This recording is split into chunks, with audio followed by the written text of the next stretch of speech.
In the candlelit salons of 18th century Europe, where science flirted with sorcery and invention bordered on illusion, a strange figure emerged from the shadows. Draped in Ottoman robes, seated behind a wooden cabinet adorned with brass gears and velvet trim, it moved with uncanny grace, lifting its arm, grasping a chess piece, and making a move. It was called the Turk. A machine, they said, a miracle of engineering, a mind of metal and wood. But behind its lifeless eyes, something stirred. Tonight, dear listener, we do not merely recount history. We summon it. We breathe life into the legends that linger between the squares. So sit close and let the silence speak, for the board is set and the ghosts are watching.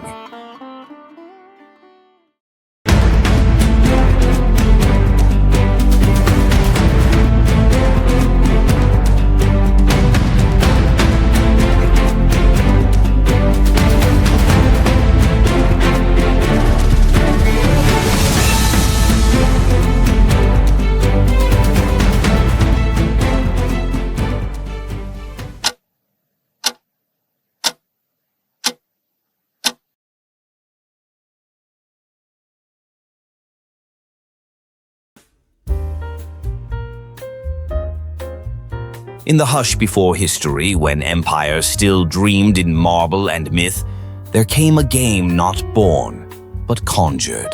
They say chess was carved from the bones of war, its bishops once priests of vengeance, its knights galloping through the dust of fallen dynasties. In the courts of Persia, it was prophecy. In the monasteries of Europe, it was meditation. And in the salons of Vienna, it was seduction, played between gloved hands and glinting eyes. It was the autumn of 1769. A 35-year-old civil servant, Wolfgang von Kempelen, was summoned to the imperial court in Vienna to watch a magic show. The man was a specialist in physics, mechanics, and hydraulics, and a trusted servant of Maria Theresa, Empress of Austria-Hungary.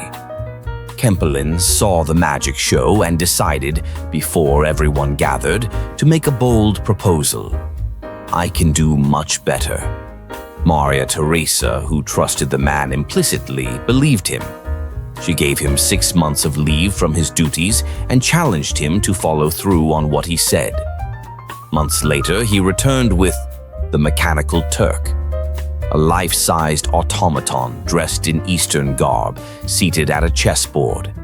The cabinet beneath it was filled with gears, levers, and sliding panels. Kempelen would open it before each match, inviting the audience to inspect its inner workings.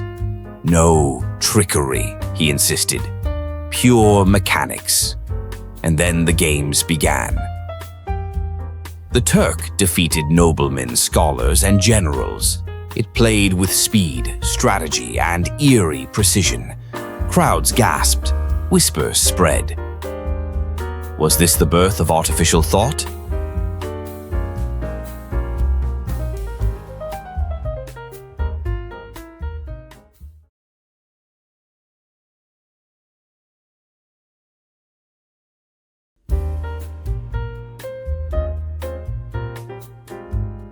For decades, the Turk toured Europe and later America, astonishing audiences from Paris to Philadelphia. It played against Napoleon Bonaparte, who tried to cheat, only to have the automaton knock over his piece in protest. It faced Benjamin Franklin, who marveled at its skill. But the machine was no mere marvel, it was a deception. Hidden within the cabinet, curled in silence and shadow, was a human chess master, sliding between compartments, manipulating the arm from below. The gears were a distraction. The real genius was flesh and blood. Operators like Johann Allgaier, a renowned Austrian player, and later William Schlumberger, a French master, gave life to the illusion. They memorized escape routes within the cabinet, timed their movements to avoid detection, and played with brilliance, all while the world believed they were watching a machine think. After Kempelin's death, the Turk passed through several hands, each adding new layers of showmanship. It survived wars, fires, and skepticism. But in 1854, a blaze at a museum in Philadelphia consumed the automaton. Its wooden body turned to ash. Its secrets, once guarded so fiercely, were finally laid bare. Yet its legacy endured. The Turk was not artificial intelligence. It was theatrical genius. But it sparked a question that still echoes today. Can a machine think? Can it learn, strategize, deceive? It inspired minds like Charles Babbage, who dreamed of analytical engines, and later Alan Turing, who asked whether machines could imitate human thought.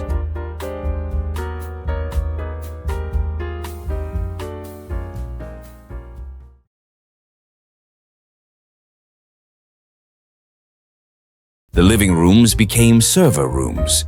Candlelight became code. And in the sterile hum of the IBM labs, another machine awoke. Deep Blue, no disguise, no illusion, just pure, implacable logic. It didn't blink, it didn't boast, it calculated. In 1997, it faced Garry Kasparov, the storm of intuition, the fire of human will.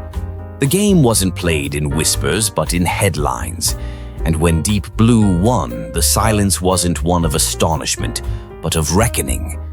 The Turk had pretended to be more than he was. Deep Blue, perhaps, was less than he seemed. He didn't understand beauty. He didn't feel triumph. But he conquered. And so the chessboard remains, between illusion and intelligence, between the ghost in the cabinet and the ghost in the machine. Chess, eternal, watches as its players change, wooden ghosts, silicon minds, and the fragile brilliance of human thought. Chess has always been more than just a game. It's a battlefield of intellect, strategy, and foresight. For centuries, it was considered the ultimate test of human thought. But in the last few decades, a new contender entered the board: artificial intelligence. Today, the artificial intelligence is no longer considered just an opponent. It's a coach, a fitness trainer, and an inexhaustible source of knowledge. Engines like Stockfish and Leela Chess Zero analyze games with superhuman precision, guiding players of all levels. Beginners use them to avoid mistakes, while grandmasters study their games to uncover hidden truths about positions on the board. The relationship between humans and machines has shifted from confrontation to collaboration. Artificial intelligence has forever changed the way we play and understand chess. What began as a dream in the minds of visionaries is now an everyday reality. The game of kings has entered the machine age, and yet, at its core, chess remains what it always was, a mirror of human thought where every move tells a story. Only now we share that story with an intelligence that transcends our own.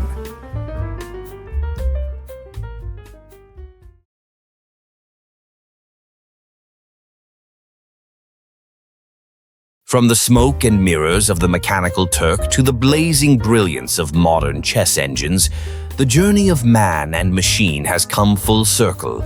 What was once a deception is now undeniable truth. Intelligence born of circuits and code stands as a rival to the human mind. Yet, in every move, every sacrifice, every checkmate, we see not just the power of machines, but the reflection of our own relentless quest for mastery. The story of chess and artificial intelligence is not merely about who plays stronger. It is about how far human imagination can reach, and how the game continues to echo through time, shaping the future one move at a time. The Turk never truly lived, but it made us believe, and in that belief, in the flicker of possibility, it became immortal, a ghost in the machine, a whisper from the past, a reminder that sometimes the most powerful illusions are the ones we choose to see. I'm James Byron, guardian of the greatest chess game ever played. Thank you for your attention, and until the next chapter, may your moves be bold and your victories eternal.